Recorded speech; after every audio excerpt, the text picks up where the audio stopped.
White House Press Secretary Karoline Leavitt has said President Donald Trump remains optimistic about recent developments in the Russia-Ukraine peace efforts. She confirmed both nations have held direct talks, with Russia submitting a peace memorandum and agreeing to a mutual hostage exchange. Leavitt added that Trump sees this as progress and blamed his predecessor's weakness for the prolonged conflict.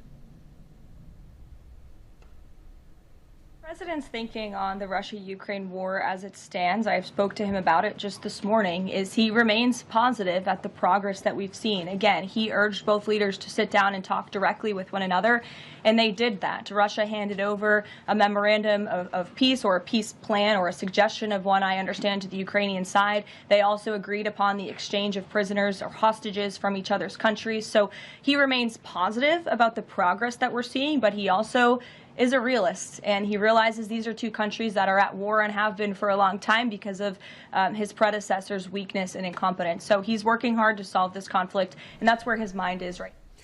All right, another news now coming in this hour. For the first time in 3 years, U.S. Defense Secretary Pete Hegseth will be skipping the NATO defense ministers meeting in Brussels, a key platform for coordination military aid to Ukraine. The decision reflects the Trump administration's shift away from the group, with leadership roles increasingly taken up by the UK and Germany. According to sources, US Ambassador to NATO Matthew Whitaker will attend the meeting in place of Hegseth.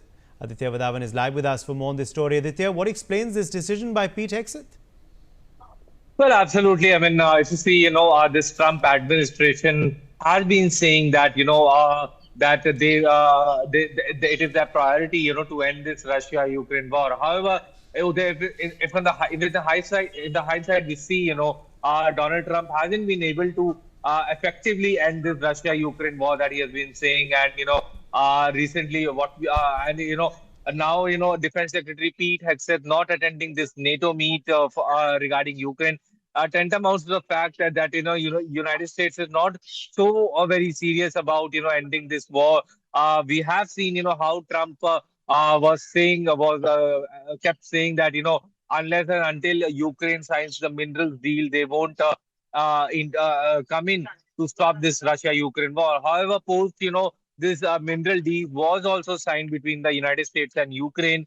The United States hasn't very proactively worked to stop this war. However, we have seen the successive rounds of discussions between both the sides, which were brokered by the United States, be it in Qatar, be it in Riyadh.